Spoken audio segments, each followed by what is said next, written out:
자, 오늘 우리 부활절이죠. 네. 여러분, 부활을 진짜 믿으세요? 부활이 어떤 겁니까? 어떤 게 우리 부활이에요?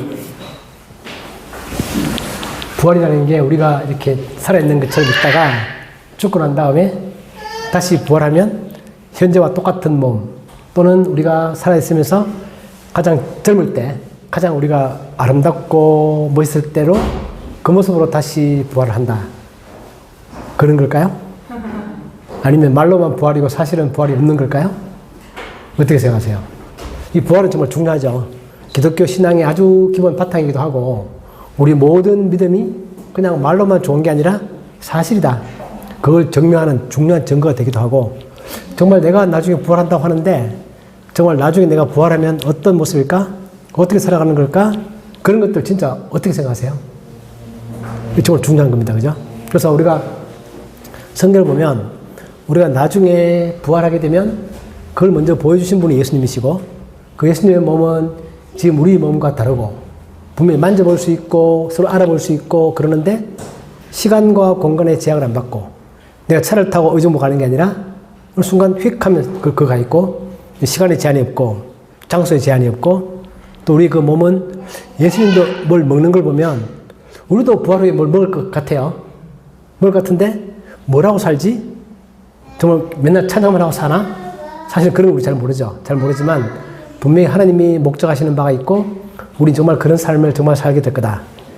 정말 그 부활이 마음속에 믿어지는데 피부에 와닿으면 정말 좋겠는데, 근데 그러한 부활은 진짜 우리들에게도 있다는 것입니다. 우리가 그걸 못 믿는다면 우리 주일마다 이렇게 시간 내서 교회 와서 예배드리는 게 아무 의미 없습니다. 내가 헌금하는 게 아무 의미 없습니다. 내가 봉사하고 착하게 사는 게 아무 의미 없죠. 그 모든 것들을 그렇게 해야 되는 이유는 바로 우리에게는 부활이 있기 때문이다. 하나님은 우리를 그렇게 만들어 가시기 때문이다. 그게 이제 우리 부활절이 주는 의미입니다. 오늘 우리 부활절이라서 다시 한 번 더 부활에 대한 생각을 해보고자 합니다. 오늘 본문 좀 긴데요. 사도행전을 좀 보려고 합니다. 꽤 긴데 한번 다 같이 한번 읽어보려고 생각합니다. 사도행전 17장 16절에서 34절 다 같이 한번 읽어보죠. 시작. 바울이 아덴에서 그들을 기다리다가 그 성에 우상이 가득한 것을 보고 마음에 격분하여 회당에서는 유대인과 경건한 사람들과 또 장터에서는 날마다 만나는 사람들과 변론하니, 어떤 에피쿠로스와 스토아 철학자들도 바울과 정론할세 어떤 사람은 이르되 이 말쟁이가 무슨 말을 하고자 하느냐 하고, 어떤 사람은 이르되 이방신들을 전하는 사람인가 보다 하니, 이는 바울이 예수와 부활을 전하기 때문이로라. 그를 붙들어 아레오파고로 가며 말하기를, 내가 말하는 이 새로운 가르침이 무엇인지 우리가 알 수 있겠느냐? 내가 어떤 이상한 것을 우리에게 들려주니 그 무슨 뜻인지 알고자 하노라 하니, 모든 아덴 사람과 거기서 나그네 된 외국인들이 가장 새로운 것을 말하고 듣는 것 이외에는 달리 시간을 쓰지 않음이더라. 바울이 아레오바고 가운데 서서 말하되, 아덴 사람들아, 너희를 보니 범사에 종교심이 많도다. 내가 두루 다니며 너희가 위하는 것들을 보다가 알지 못하는 신에게 라고 새긴 단도 보았으니, 그런즉 너희가 알지 못하고 위하는 그것을 내가 너희에게 알게 하리라. 우주와 그 가운데 있는 만물을 지으신 하나님께서는 천지의 주제시니 손으로 지은 전에 계시지 아니하시고, 또 무엇이 부족한 것처럼 사람의 손으로 섬김을 받으시는 것이 아니니, 이는 만민에게 생명과 호흡과 만물을 친히 주시는 이심이라. 인류의 모든 족속을 한 혈통으로 만드사 온 땅에 살게 하시고 그들의 연대를 정하시며 거주의 경계를 한정하셨으니, 이는 사람으로 혹 하나님을 더듬어 찾아 발견하게 하려 하심이로되, 그는 우리 각 사람에게서 멀리 계시지 아니하도다. 우리가 그를 힘입어 살며 기도하며 존재하느니라. 너희 시인 중 어떤 사람들의 말과 같이 우리가 그의 소생이라 하니, 이와 같이 하나님의 소생이 되었은즉 하나님을 금이나 은이나 돌에다 사람의 기술과 고안으로 생긴 것들과 같이 여길 것이 아니니라. 알지 못하던 시대에는 하나님이 간과하셨거니와 이제는 어디든지 사람에게 다 명하사 회개하라 하셨으니, 이는 정하신 사람으로 하여금 천하를 공의로 심판할 날을 작정하시고, 이에 그를 죽은 자 가운데서 다시 살리신 것으로 모든 사람에게 믿을 만한 증거를 주셨음이니라 하니라. 그들이 죽은 자의 부활을 듣고 어떤 사람은 조롱도 하고 어떤 사람은 이 일에 대하여 내 말을 다시 듣겠다 하니 이에 바울이 그들 가운데서 떠나매 몇 사람이 그를 가까이하여 믿으니 그 중에는 아레오바고 관리 디오누시오와 다말이라 하는 여자와 또 다른 사람들도 있었더라. 아멘. 아테네 가보셨어요 혹시? 안 가봤죠? 가보고 싶죠? 저 이제 코로나 풀려서 여행 시작되면 1순위가 터키랑 그리스 가보고 싶은 것인데 터키는 지진이 나가지고 제가 이제 가기도 힘들 것 같고 그리스는 꼭 가려고 합니다. 우리 보면 이 바울이 이렇게 그리스를 갔죠. 갔는데 이게 이제 바울이 2차 전도 여행입니다. 바울이 전도 여행을 3번 다녔는데 아테네에는 2번째 여행에서 갔습니다. 그 1차 전도 여행은 바울이 여기 오른쪽에 보시는 것처럼 터키 지역만 다녔죠. 우리 바울이 머릿속에서는 자기가 세계로 전도를 나간다고 하더라도 터키 지역만 생각했습니다. 이스라엘에서 보면 터키도 크죠. 멀고 거기만 다니려고 생각해서 1차 전도여행 때 거기를 다녀오고 난 다음에 2번째 갈 때도 자기는 터키만 다니려고 생각했습니다. 그런데 하나님이 터키 대선 다니지 마. 그리스를 건너가. 그렇게 말해가지고 바울이 이게 웬일이야? 그러고 이제 그리스를 건너가는 거죠. 건너가서 쭉 다니다가 보시는 것처럼 쭉 다니다가 아테네를 가게 됩니다. 저 원래 아테네는 바울이 원래 가려고 생각했던 것이 아닙니다. 가서 누군가 기다리려고 우연히 가게 됐는데 거기서 보니까 온갖 생각이 다 드는 것입니다. 그게 아테네가 그런 것이고 근데 바울은 3번째 전도 여행을 다시 한 번 더 갔는데 그때는 아테네 가지 않았습니다. 가지 않고 고린도 갔다가 다시 유턴을 해서 쭉 위로 돌아서 이렇게 위로 쭉 돌아가지고 이렇게 돌아온 거죠. 1차 전도 여행은 이렇게 다닌 거고 2차는 이렇게 가서 이렇게 온 거고 3차는 이렇게 갔다가 이까지 갔다가 고린도까지 갔다가 다시 유턴해서 이렇게 돌아오는 게 이제 3차입니다. 그래서 아테네는 바울이 딱 한 번 갔습니다. 2차 전도 여행 때. 그리고 거기에 오래 머물지도 않았습니다. 왜냐하면 원래 계획이 없던 것이고 자기 누군가를 기다리고 있는데 우연히 들렸다고도 볼 수 있는 그런 것입니다. 그게 이제 아테네죠. 아테네. 제가 이제 아테네 못 가봤지만 가보려고 사진을 열심히 찾아서 올려놨는데 이게 이제 아테네 도시 모습입니다. 잘 안 보이죠? 잘 보입니까? 근데 보면 가운데 보면 이렇게 언덕이 있습니다. 이 언덕을 우리가 아크로폴리스라고 부르는 언덕이고 요 위에 신전이 있죠. 신전. 요 신전이 뭐냐면 파르테논 신전입니다. 파르테논 신전. 이거 어떤 신을 섬기는 신전이냐면 아테나. 아테네라는 도시 이름이 아테나라는 여신 이름을 따서 지었습니다. 아테나는 누구냐? 그리스에 가면 그리스 신화에 12신이 있죠. 12신이 있는데 그 중에서 제일 높은 신이 제우스고 그 제우스의 딸 중에서 아테나라는 여신이 있습니다. 그 여신이 이 수도를, 이 도시를 보호하는 수호신이죠. 수호신. 수호신이고 오른쪽에 보시는 것처럼 이게 이제 그리스 여신, 아테나 여신의 상입니다. 지혜와 전쟁의 여신. 멋있죠? 여잔데 지혜, 전쟁. 왼쪽에 뭘 들고 있죠? 창을 들고 있습니다. 그런 여신인데 한 몇 년 전에 우리나라 드라마에서도 그런 게 있었습니다. 아테나 전쟁의 여신. 그런 드라마 있었는데 혹시 보셨는지 모르겠지만 그런 드라마가 있었습니다. 아테나 전쟁의 여신. 그런 게 있었는데 아무튼 아테나는 그런 것이죠. 그리고 이 아테나라는 여신은 로마 신화에서는 미네르바 이름을 가지고 있는 그런 여신입니다.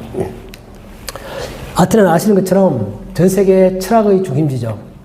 철학이 가장 많이 발달한 곳이고 우리가 알고 있는 것처럼 소크라테스, 플라톤, 아리스토텔레스 이런 사람들이 다 그쪽 출신이고 또 그 다음에 바울이 갔을 당시에 그 당시에는 그들의 후계자들인 에피쿠로스 그리고 제논 이 사람들이 창설한 에피쿠로스 학파, 스토아 학파 이 사람들이 그때 그 철학의 중심지로서 활동하고 있었습니다. 오늘 성경 본문에도 보면 바울이 그들과 논쟁을 하죠. 에피쿠로스 사람들과 스토아 사람들하고 바울이 논쟁을 합니다. 그래서 그게 이제 쉽게 말하면 아테네 같은 곳이 지금으로 치면은 가장 지식이 발달한 곳, 가장 문화가 발달한 곳 그런 도시가 그 당시에 아테네죠. 아테네였고 우리가 알고 있는 모든 유럽 문화의 시작이 된 헬레니즘 문화 거기가 거기서 출발했다라고 볼 수 있는 것이고 또 그리고 민주주의의 발상지고 또 그리고 그때는 그 그리스 말이 전 세계에 통용어 있기 때문에 지금 우리 영어가 전 세계 공용인 것처럼 그리스 말이 통용어 있기 때문에 신약 성경이 전부 다 뭐로 기록되어 있다? 신약 성경이 전부 다 마태복음부터 요한계시록까지 다 그리스 말로 기록되어 있다. 지금 우리가 보고 있는 사도행전도 누가가 그리스 말로 기록한 거죠. 그렇기 때문에 이 기독교가 유대교, 이스라엘만 머물러 있는 게 아니라 전 세계로 나가도록 하기 위해서 그리스를 썼다. 그만큼 그 당시에 그리스는 전 세계 문화의 중심지였고 그 중심지의 수도인 아테네라는 곳입니다. 지금으로 말하면 뭐라고 그럴까요? 뉴욕 정도? 그렇게 보시면 되겠습니다. 그죠? 미국의 뉴욕 정도. 근데 이제 바울이 간 거죠. 가서 이제 바울이 거기서 쭉 보니까 어떤 생각이 드냐면 속에 좀 화가 일어납니다. 바울 마음속에서 화가 생깁니다. 왜 화가 나는 거죠? 다녀보니까 그 그리스 사람들은 그리스 신화처럼 12개의 신들이 있고 그 동네마다 그리스 신화에 나오는 신들의 무산들이 많고 특히 아테나 신상이 너무너무 많고 사람들은 마음속에서는 설령 그들을 뭐 엄청난 신으로 숭배하지는 않는다 하더라도 적어도 그들이 가지고 있는 막연한 생각인 신이라는 존재가 뭔가 있을 것 같고 그 신이 있다면 이런 존재 아니겠는가 라고 자기들이 상상을 해서 만들어낸 게 그리스 신화 신들이죠. 제일 높은 신이 제우스가 있고 그의 아내가 있고 아들들이 있고 딸들이 있고 이 사람과 비슷한 모습을 가지고 있는 그런 신들을 만들어내서 그 신들에게 뭔가 구하기도 하고 숭배하기도 하고 그런 모습을 볼 때 바울의 마음속에서 화가 나는 것입니다. 왜 화가 나느냐? 정말 하나님 살아있는데 진짜 우리를 찾는 하나님이 있는데 왜 저 사람들 하나님을 모르고 저런 돌에 새겨진 조각으로 만든 저런 것들을 하나님으로 생각하고 왜 섬기고 있지? 그 생각이 드는 것입니다. 마치 우리 전사님이 아빠인데 요셉이 아빠인데 요셉이가 아빠가 그리워서 아빠가 무척 보고 싶은데 아빠는 잘 모르겠고 나무를 하나 만들어가지고 나무 보고 우리 아빠 이렇게 부르면서 거기 아침마다 절도 하고 맨날 아빠처럼 대화도 하고 그런 모습을 보면 전사님이 속에 열불이 나죠. 뭐야 지금 내가 아빠인데 살아있는데 이렇게 죽은 것도 아니고 왜 너는 내 아들이면서 그 나무에다가 절을 하고 그러냐 그런 마음을 바울이 느끼는 거죠. 그런데 우리도 그런 마음을 가지면 정말 좋겠습니다. 안 믿는 사람들이 하나님을 잘 모르고 힘들게 살아오고 있는데 그들에게 정말 살아있는 하나님을 전할 수 있으면 정말 좋겠다. 그런 이제 열정 같은 게 이제 바울이 막 생기는 거죠. 그래서 바울이 그때 그 아테네에서 세 종류의 사람들을 만납니다. 그리고 세 군데의 장소에서 이 세 종류의 사람들은 다 다르죠. 첫 번째 보면 언제 어디서 만나는 거냐면 첫 번째 회당입니다. 바울은 항상 어디 동네에 가면 그 동네에 회당이 없나 찾습니다. 그 회당에 누가 모이는 거냐면 유대인들이 모입니다. 그때 아테네에도 유대인들이 있었다는 거죠. 신기하게도 그런 거고 유대인들이 모여서 안식일마다 하나님께 제사를 드리고 예배를 드리는 그런 곳인 회당을 찾아가서 거기서는 바울이 누구를 만나는 거냐면 유대인들을 만납니다. 그들에게 바울이 또 뭔가 말씀을 전합니다. 그때 무엇을 전했을까요? 오늘 본문은 안 나오지만 성경 전체를 보면 바울은 분명히 너희들이 구약에서 보고 있는 그 메시아가 정말 이 땅에 왔다. 그 메시아가 정말 내가 지금 전하고 있는 그 예수가 진짜 메시아다. 아마 그런 말씀을 했을 것입니다. 그죠? 두 번째는 바울이 누구를 만나는 거냐면 아고라라는 곳에서 보통 지나가는 사람들을 만납니다. 아고라라는 곳은 광장이라는 뜻입니다. 아고라 자체가 그리스 말인데 그 의미가 광장이다. 요즘 말로 하면 시장터고 좀 더 현대식으로 말하면 스타벅스 같은 카페 같은 곳입니다. 사람들이 많이 다니죠. 많이 다니고 거기서 사람들 만나서 대화도 하고 수다도 떨고 친구들끼리 만나고 막 그런 장소인데 그런 장소에서 바울이 지나가는 사람들과 대화를 많이 나눕니다. 요즘 우리 같으면 지나가는 사람에게 말을 걸면 이 아저씨 뭐야 이상하네 그러겠지만 그때는 사람들이 지나다니면서 처음 본 사람들께 인사도 하고 물건도 보고 막 그러는 것이니까 자연스럽게 말을 나눌 수 있는 그런 곳이죠. 그 바울은 지나가는 사람들과 일상적인 사람들과 대화를 나눕니다. 그러면서 그가 뭘 전하는 거냐면 예수와 부활을 전합니다. 오늘 우리 본문에 보면 예수와 부활. 그 바울이 뭔가 막 말을 하는데 사람들 들어보니까 잘 못 알아듣겠죠. 처음 듣는 얘기고 하나님, 예수 처음 듣는 건데 뭔가 쭉 대화하는 가운데서 두 개의 단어가 머리 탁 들어옵니다. 뭐죠? 예수 그리고 부활. 이 두 개를 바울이 엄청 강조했다는 거죠. 예수와 부활을 전한다. 그 사람들은 이게 뭐지? 그러면서 예수가 뭐며 부활은 뭐냐? 그러면서 자기들이 알고 있는 12명의 그리스 신화에 나오는 신 말고 새로운 신을 뭐 전하는가 보다. 그렇게 생각했습니다. 이 부활이라는 단어가 그리스로 보면 아나스타시스라는 건데 예수, 아나스타시스 이 두 개를 전하니까 이름도 비슷하고 하나는 남신, 하나는 여신 뭐 그런 느낌이 든다는 거죠. 정말 그렇게 생각했습니다. 그 사람들은. 잘 못 알아듣겠고 막 그러는 것이었고 근데 그 말을 듣고 있던 그 장태에 있던 그리스의 철학자들이 즉 에피쿠로스 학자들과 스토아 학자들이 관심을 가졌습니다. 그 바울을 데리고 어디로 가느냐면 아레오바고로 갔습니다. 아레오바고 일로 가서 좀 더 자세히 설명해봐라. 너가 지금 전하는 게 뭐냐? 그렇게 물어보는 것입니다. 그 바울이 처음에 회당에 갔다가 그 다음에 장터에 갔다가 장터에서 만난 사람들 따라서 아레오바고로 가서 더 자세히 설명하는 거죠.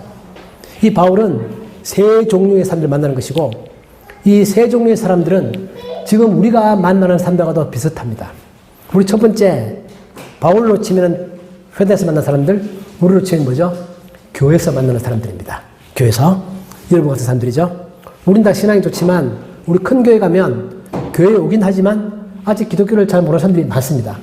그죠? 교회 참석을 하지만 우리 그 사람들에게 바울이 전했던 것처럼 예수님에 대해서 더 잘 전달할 수 있고 또 두 번째는 우리 직장에서 스타벅스 카페에서 내 친구들을 만나면 그들도 하나님 잘 모르죠.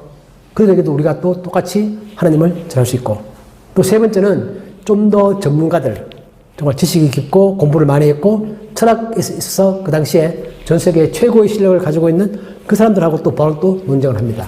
이 바울은 이처럼 다양한 사람들과 다양한 장소에서 대화를 나누는데 바울이 놀라운 점은 뭐냐면 그 사람들에게 잘 맞는 수준으로 다 말한다는 것입니다. 전문가면 전문가스럽게, 일상적인 사람들이면 일상적인 말로, 유대인들이면 유대인 말로, 우리로 치면은 이미 이 사람이 기독교를 좀 알고 있다, 교회 다니고 있다.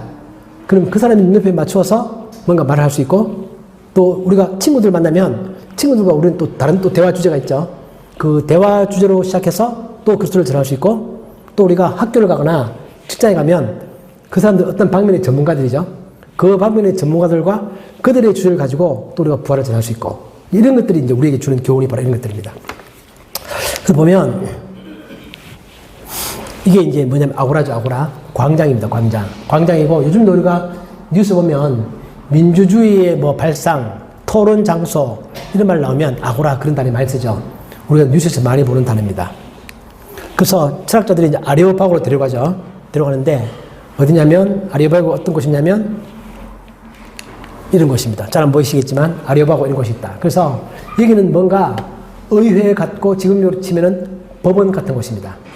그 당시 아테네 내에서 뭔가 재판을 하고 뭔가 같이 모여서 결정을 하고 그런 곳이 바로 아레오파고죠. 그래서 이제 바울이 가서 스토아 학파와 에피쿠로스 학파들에게 복음을 전합니다. 잠깐 정리해보면 그 당시에 그리스 철학이었던 에피쿠로스 학파와 스토아 학파는 서로 대립관계입니다. 같은 그리스 철학을 하고 있는데 서로 경쟁관계죠. 서로 생각이 좀 다릅니다. 그래서 에피쿠로스 학파는 어떻게 생각하는 거냐면 신은 존재한다. 근데 그 신은 우리와 상관이 없다. 이 생각은 지금도 사람들이 많이 합니다. 전도를 해보면 사람들이 말하기를 그래 신이 있겠지. 창조주가 있겠지. 근데 그 신이나 창조주는 나랑 무슨 상관이 있어. 아무 상관이 없어. 신은 신대로 존재하고 나는 내대로 살아가고 그러는 것이지 신과 나와는 아무런 관계가 없다.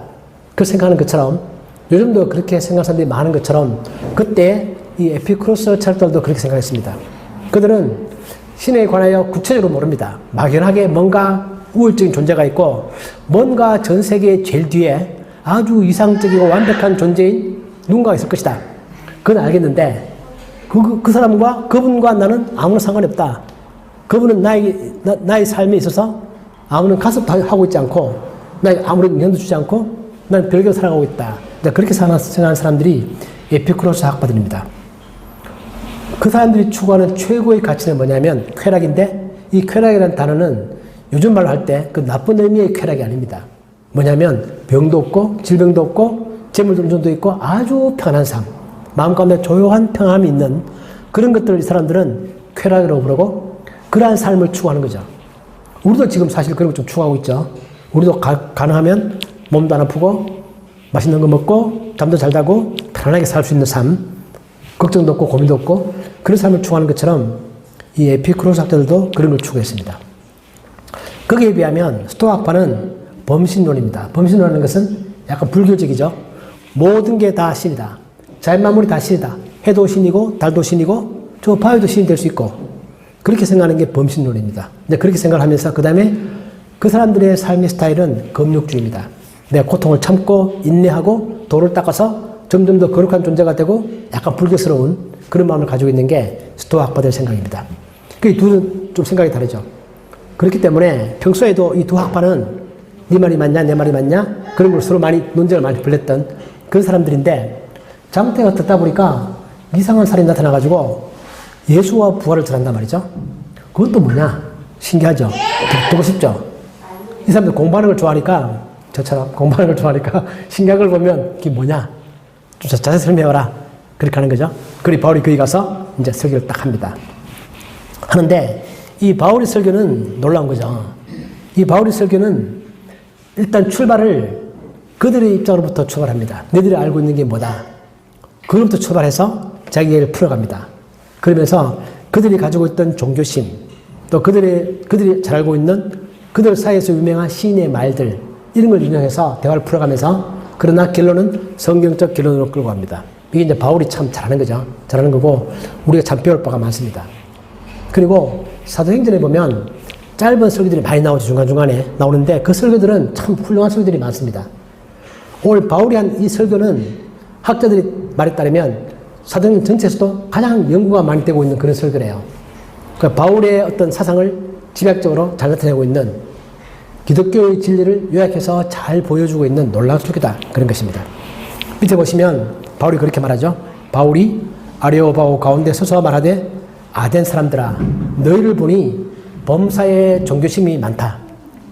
그러니까 내가 전하고 있는 게 너희들 볼 때 종교 맞는데 너희들도 보아하니까 종교심이 진짜 많구나. 그렇게 하면서 이야기를 시작합니다.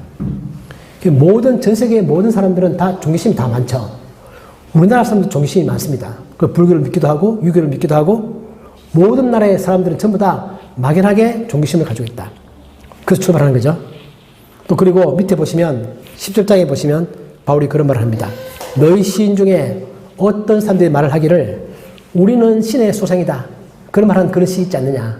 그렇지만 실제로 우리가 하나님의 소생 맞다. 그렇게 말하면서 첫 번째 출발은 그들이 거부감을 느끼지 않도록 그들이 알고 있는 것을 출발해서 그렇게 얘기를 끌어갑니다. 그러면서 바울이 얘기를 정리해보면 아주 내용이 되게 많지만 제가 몇 가지를 더 요약하면 첫 번째는 알지 못하는 신에 관해 얘기를 합니다. 바울이 그렇게 말하죠. 사도행전 17장 23절에서 내가 두루 다니며 너희가 위하는 것들을 보다가 알지 못하는 신에게 라고 새긴 단도 보았으니 그런즉 너희가 알지 못하고 위하는 그것을 내가 너희에게 알게 하리라. 저는 이 말이 참 좋은 거예요. 교회를 다녀도 내가 하나님을 예배해도요 하나님에 관해 잘 모릅니다. 내가 열심히 예배합니다. 섬깁니다. 근데 그 하나님이 어떤 존재지? 내가 잘 모른다는 것입니다. 그러니까 그 정도의 차이는 있겠지만 우리도 상당히 많이 알고 조금 부족한 게 있지만 이 사람들은 아예 모르는 거죠. 모르지만 뭔가 신이 있다. 막연히 신이 존재한다. 절대자가 있다.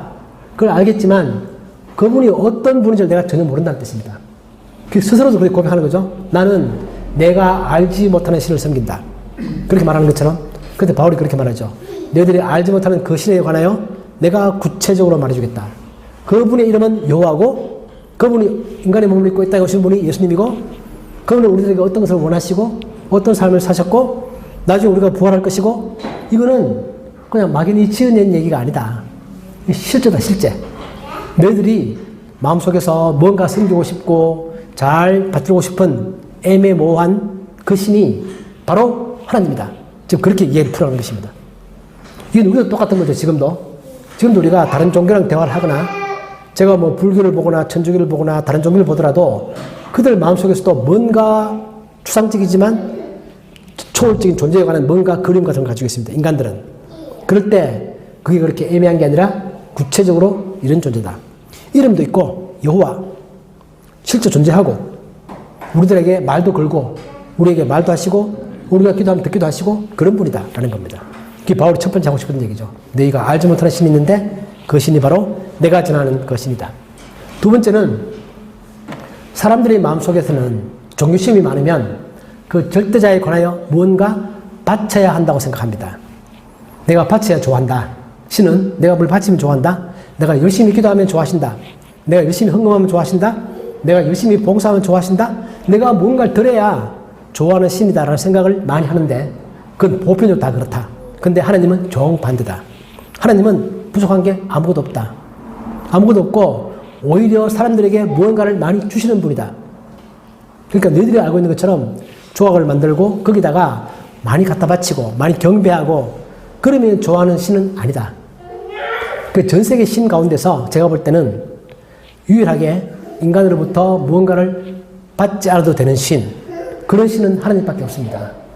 다른 모든 종교를 보더라도 다 그 신에게 뭔가 내가 바쳐야 되는 거죠. 우리나라도 옛날에 바다에 풍랑이 일면 심청이를 바쳐야 그 신이 분노를 잠재운다. 그런 거죠. 하나님은 우리들에게도 지금도 헌금을 해라, 또 옛날 구약에 보면 제물을 바쳐라, 그렇게 말하지만 그것은 하나님이 무엇이 부족해서 받는 게 아닙니다. 그건 하나님이 뭔가를 가르치고 싶은 거죠. 마치 제가 생일날 되면 전 애들에게 그렇게 말합니다. 얘들아, 다음 주 토요일 아빠 생일이다. 선물 가져와. 전 그렇게 말합니다. 실제로. 아빠, 올해는 아빠가 스마트워치가 필요해. 사와. 제가 그렇게 말하거든요. 애들이 좋다. 아무튼 아빠한테 선물하고 싶은데 뭘 선물하지? 고민하고 있는데 아빠가 나 이게 필요해. 그러면 너무 좋죠. 너무 쉽죠. 돈 모아서 사옵니다. 그렇다고 해서 제가 걔들을 착취하는 거 아니죠. 걔 생일 때 저는 제가 받은 것보다 2배, 3배 더 줍니다. 세뱃 날 와서 저한테 아빠 용돈 주면 받은 거에 5배를 제가 세뱃돈을 주죠. 저는 더 주고 싶은 게 많지 받을 게 부족하지 않습니다. 그죠? 저도 그런데 하나님이야말로 하나님 밑에 시편에서 그렇게 말하죠. 내가 너희 집에서 수소나 내 우리에서 순염소를 가져가지 않는다. 나는 세계와 거기에 충만한 것이 다 내 것이다. 전 세계의 모든 소가 다 내 것이다.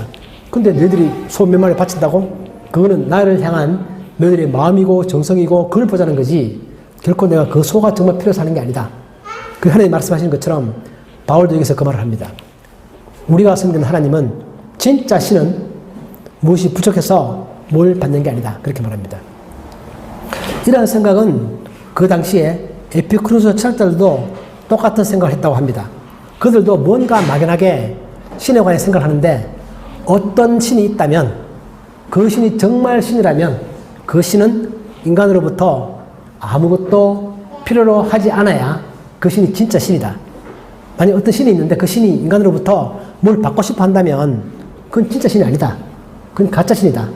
그 철학자를 생각해 볼 때 신이라는 단어를 생각하면 그런 느낌이 든다는 것입니다. 그런 거죠. 그런 것입니다.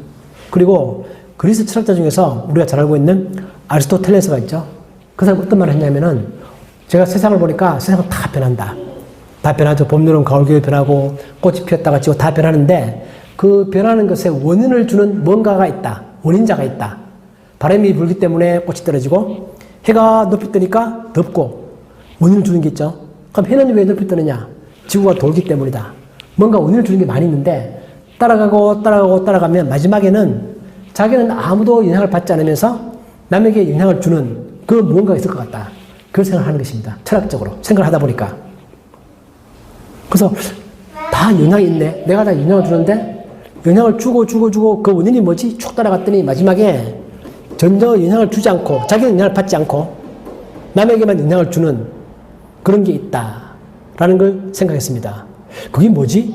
그런 것에 마땅하다. 그렇게 생각하는 거죠.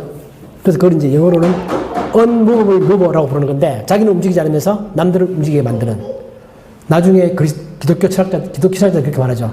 그게 바로 하나님이다. 그렇게 말하는 것입니다. 그게 바로 하나님입니다. 하나님은 스스로는 영향을 받지 않는다. 그러나 모든 것을 다 영향을 주는 그런 존재가 하나님이다. 그렇기 때문에 사람들이 마음속에서 생각으로 해보면 이런 게 있을 것 같은데 이세 마땅하지 않을까? 생각하면 그게 정말 존재한다는 거죠. 그게 정말 존재한다. 그리고 존재하는 것이 바로 하나님이다. 이제 그 얘기를 바울이 지금 하고 있는 것입니다. 그리고 세 번째 또 중요한 것은 뭐냐면 그분이 멀리 계신 분이 아니다. 너희들이 생각할 때는 신이 존재할 것 같지만 그 신이 우리랑 멀리 있는 것 같지. 말도 안 하고 내 기도를 듣지도 않고 나랑 상관없는 것 같지. 내 삶과는 별개인 것 같지. 근데 그렇지 않다. 그건 결코 멀리 있는 게 아니다. 사람들이 그 신이 어떤 존재인가를 알고자 한다면 충분히 찾을 수 있다. 예를 들면 그 하나님이 우리와 똑같은 인간의 몸을 입고 우리 옆에 왔다. 우리와 같이 살았다. 밥도 먹고 우리가 하는 모든 생활 다 하고 십자가에서 죽고 그 다음에 부활했다. 그렇기 때문에 하나님은 우리가 결코 멀리 있지 않다라는 것입니다. 그렇기 때문에 바울은 이런 차원에서 또 예수를 전했겠죠. 예수를 전합니다. 바로 그런 존재가 예수다. 그런 일을 하는 것입니다. 그러면서 마지막으로 내가 말한 이 모든 것들이 그냥 스토리가 아니고 지어낸 얘기가 아니고 드라마가 아니고 정말이다. 그 어떻게 믿을 수 있느냐? 그 증거로서 부활을 제시하는 것입니다. 예수님이 정말 십자가에서 죽으셨고 부활했고 부활한 그 사람을 제 아들이 만났고 나도 만났고 그 얘기를 하면서 진짜 이 모든 것들이 단지 그냥 지어낸 소설, 드라마, 헛된 이상한 이야기 그런 게 아니라 이게 팩트로서 진짜로 존재하는 사실이다. 라는 사실을 말하기 위해서 믿을 만한 증거로 부활을 주셨다는 것입니다. 그래서 우리 31절에 보면 이에 그를 예수님이죠. 죽은 자 가운데서 다시 살리신 것으로 모든 사람에게 믿을 만한 증거를 주셨다. 그러니까 기독교는 신앙이지만 반드시 증거가 필요합니다. 증거가 있어야죠. 내가 믿는 증거가 뭐냐? 남들도 우리에게 물어봅니다. 너 기독교 믿는다며? 너 믿는 증거가 뭐냐? 그냥 네 마음속에서 좋다고 믿는 거 아니냐? 지어낸 얘기 아니냐? 선의의 거짓말 아니냐? 저도 옛날에 그 생각 많이 했습니다. 기독교는 선의의 거짓말이다. 사실은 아닌데 믿어서 좋으니까 좋은 거다. 그런 거 아니냐고 하지만 그게 아니라 믿을 만한 증거가 확실히 있다. 예수님의 부활이죠. 그래서 우리 부활이 정말 중요한 것입니다. 바울이 말했던 것처럼 예수님의 부활이 없다면 기독교는 다 헛것이다. 너희의 믿음도 헛것이다. 우리가 수고하는 모든 게 다 헛거다. 그 모든 것 가운데는 예수님의 부활이 있다는 것입니다. 이 바울이 했던 말이죠. 그래서 이런 얘기를 했습니다. 했는데 그 사람들이 반응이 좋았을까요? 그 사람들이 반응을 싸늘했습니다. 무슨 이상한 말 하는 거야? 말이 되는 얘기를 해야지. 영혼 불멸 정도면 내가 한번 해보겠는데 부활? 말도 안 되는 소리. 그리고는 아주 웃긴다. 그렇게 생각했습니다. 그래서 우리 성경에도 보면 그 사람들이 바울을 향하여 이 말쟁이가 그렇게 말합니다. 말은 잘하는 것 같은데 너무 황당하다. 그런지 아테네에 있었던 언어라고 합니다. 말쟁이. 약간 비하하는 거죠. 말만 하는 약간 사기꾼스러운 그런 느낌입니다. 그래서 철학도 뭐 저런 고상한 철학도 아니고 좀 황당한 그런 철학을 전하는 이상한 사람입니다. 그래서 바울은 열심히 했지만 반응은 별로 없었습니다. 싸늘한 반응을 듣고 바울이 떠났겠죠. 근데 그렇게 끝난 게 아니라 작은 씨앗이 있었다는 것입니다. 우리 본문에 보는 것처럼 몇 사람이 그를 가까이 믿으니 그 중에는 아레오바고 관리. 그러니까 그 아레오바고라는 것은 의회이면서 법원이라고 그러잖아요. 거기를 관리하는 꽤 지식도 있고 지위가 높은 디오누시오라는 사람이 믿었습니다. 그 말 듣고 신기하다. 그렇지만 내가 저걸 좀 더 알고 싶고 믿고 싶다. 그런 생각이 든 거죠. 그 생각은 하나님이 그렇게 하시는 거죠. 우리 성경에 보는 것처럼 하나님께서 디오누시오를 구원하기로 작정하신 것입니다. 그죠? 성령께서 그의 마음 가운데 감동을 주시고 그에게 영생을 주기로 작정한 거죠. 성경 전체를 보면 창세전에 하나님은 디오누시오를 선택했습니다. 그 바울이 가서 말을 전할 때 그가 그 말을 듣고 믿는 거죠. 다른 사람들은 하나님께서 창세전에 선택한 사람들이 아니기 때문에 바울의 말을 들어도 흥미가 없는 것입니다. 관심이 없는 것입니다. 그리고 또 그 사람이 있는 게 아니라 다마리라는 여자가 있었고 또 몇 사람이 있었다. 그래서 그때는 너무너무 작은 씨앗이었고 아테네에는 교회가 만들어지지 않았습니다. 그 바울이 데살로니가 교회도 세우고 고린도 교회도 세우고 많은 교회를 세웠지만 아테네 교회는 없죠. 성경에 나오지 않습니다. 그렇지만 그때부터 세월이 많이 지나서 300년 뒤에 기독교가 전체 국교가 되고 그 다음에는 또 1054년에 동쪽 교회와 서쪽 교회가 분리가 됐죠. 즉 로마 교회와 이스탄불 쪽 교회가 분리가 됐습니다. 그래서 우리 오른쪽 교회를 우리가 그리스 정교라고 부르죠. 동유럽 쪽의 기독교를 우리가 그리스 정교라고 부르죠. 이쪽은 로마 정교 그렇게 부르는 것처럼 유럽 전체를 지배하는 아주 큰 믿음으로 자라났죠. 바울이 뿌린 작은 씨앗이 바울은 죽었지만 그때부터 300년 지나서 1000년 지나서 큰 열매를 맺는 것입니다. 우리가 지금 뿌리는 씨앗이 지금은 없죠. 별로.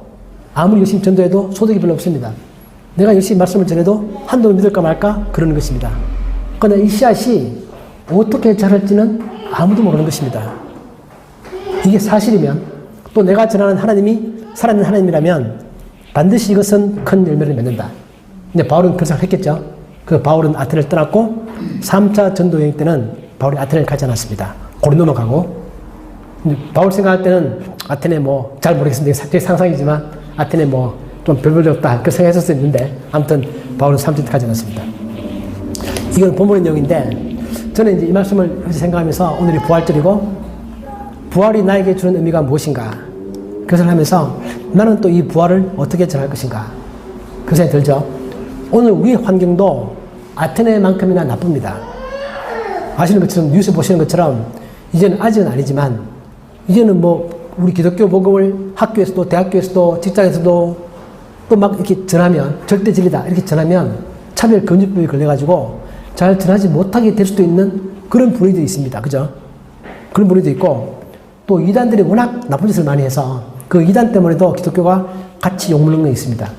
요새 그 넷플릭스에 유명한 나는 신이다. 그 이단, 그거 보시면 정말 기가 막힙니다. 저도 그거 요즘 보고 있는데, 그거 보면 이단들이 얼마나 나쁜 짓을 하는지, 예수님의 이름으로. 그것 때문에 모든 사람들이 기독교 그러면 다 이단과 비슷한 거 아니냐, 그 생각을 합니다. 돈이나 밝히고, 사람이나 모으고 싶어 하고, 뭔가 자기 명예나 드러내고 싶어 하고, 그런 걸로 착각되어지는 그런 사회이기 때문에 요즘 우리가 부활을 전하기가 정말 힘든 시대가 맞다. 바울이 아테네에서 만났던 그 분위기와 비슷한 싸늘한 분위기. 뭐 기독교 이야기를 하려고 하면 벌써 상당히 싸늘하죠. 쉽게 말을 잘 못 끝냅니다. 직장에서도 그렇습니다.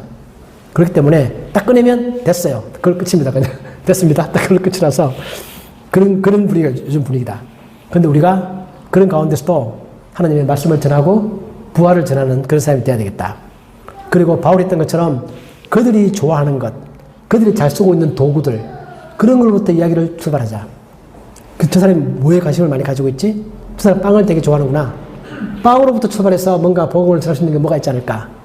특히 커피 같은 것들은 그런 게 되게 많습니다. 그것처럼 그런 식으로 우리가 뭔가 생각을 좀 많이 해야 되겠다. 그러면서 그들도 마음 가운데 현재의 삶이 즐겁고 행복하지만 뭔가 1% 부족한 게 있습니다. 모든 사람 다 그걸 가지고 있죠. 뭔가 좀 허전합니다. 내가 이렇게 사는 게 맞나? 열심히 살아서 뭐하지? 그런 마음이 항상 마음 가운데 항상 모든 사람들은 다 1% 그런 빈 공간을 가지고 있는 거죠. 그 빈 공간을 채울 수 있는 것은 하나님이시고, 너가 지금 찾고 있는 그것이 바로 하나님이다. 그것이 복음이고, 그것이 우리 죄의 문제고, 우리 구원의 문제고, 우리의 부활의 문제고, 그런 것들이 그들이 찾고 있는 정말 부족한 1%, 그걸 우리가 딱 채워줄 수 있는, 그렇게 하면서 부활이 모든 것들의 증거가 된다. 그렇게 우리가 전도하는 마음을 가지고 나 자신의 믿음에 대해서도 그런 마음을 가지고 살아가야 되겠다. 그 생각을 해봅니다. 이 부활의 아침에 하나님께서 우리들의 마음 가운데 그런 확신도 주시고 열정도 주시고 바울처럼 믿지 않는 사람들을 볼 때 안타까운 마음도 갖게 하시고 그런 마음을 가지고 우리가 나 자신을 돌보고 우리 가족을 돌보고 우리 주변 모든 사람들을 그렇게 돌볼 수 있는 우리 모두가 되었으면 좋겠습니다. 하나님께서 우리들에게 그런 은혜를 주시기를 주님 이름으로 축복합니다. 아멘. 하나님 아버지, 바울이 아테네에 가서 정말 우상을 섬기는 사람들을 볼 때 그 마음 가운데 열정이 생겼던 것처럼 우리들의 마음 가운데도 그런 열정이 생기게 하여 주시옵소서. 또한 바울처럼 지혜로운 마음을 주셔서 그들로 하여금 그들의 이야기로 시작해서 예수 그리스도의 복음을 전할 수 있는 그런 지혜로운 전달자가 되게 하시고 하나님께서 그 순간 역사하셔서 우리들의 말을 듣는 그 사람들의 마음 가운데 복음이 들어가고 하나님을 영접하고 예수님을 받아줄 수 있는 그러한 마음을 가질 수 있도록 역사해 주옵소서. 하나님 우리들의 마음 가운데 부활을 믿으며 내 나중의 삶 가운데서 하나님이 주시는 그 부활을 굳게 믿고 신뢰하며 현재 어려움들을 이겨낼 수 있는 저희들이 되게 하여 주옵소서. 우리에게 부활을 주시는 하나님께 감사드리며 예수 그리스도 이름으로 기도하옵나이다. 아멘.